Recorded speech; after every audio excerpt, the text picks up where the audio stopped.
Ja Morant comes back.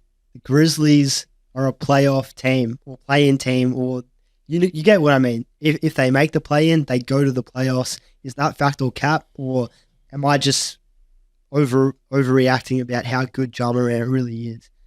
I'm checking the Western Conference standings now. So at the It's moment, not they're looking 4-13. There's 8 more games of Ja's suspension. So let's say they only win 2 more games, and they're 6-19 come the time when Ja returns.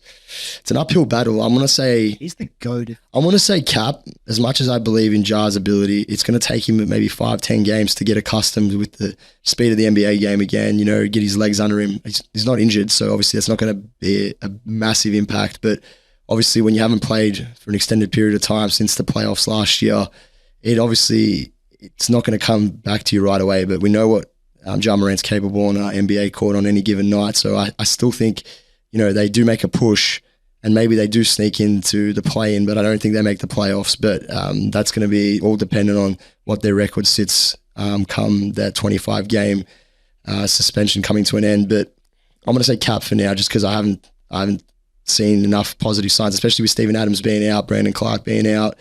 Young guys have gotten minutes, which is a positive thing, but I just don't see. Oh yeah, he's not it. Yeah, I think that was a miss on that particular draft pick. And as much as I still think, you know, I'm going to give him his chances, I think, you know, we've seen enough of Ziaire Williams now to say that he's not up to the standards of being a starter in the NBA. But I'm going to say cap, just because I don't think they started the season off well enough, obviously, and it's just a bit of a hit to the confidence when you're losing that many games and having that many injuries to start the year.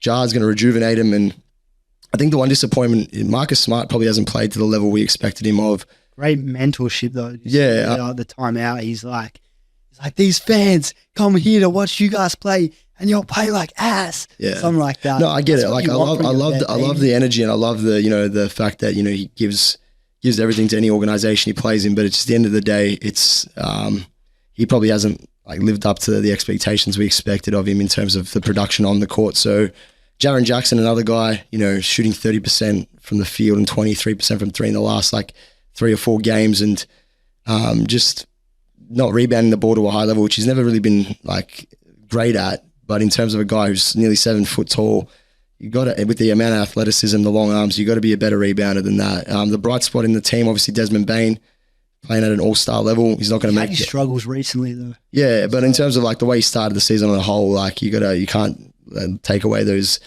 the games that he did play to a really high level. So I think there's still positive signs there, but yeah, even with Ja's return, I think it's cap. I don't think they make the playoffs.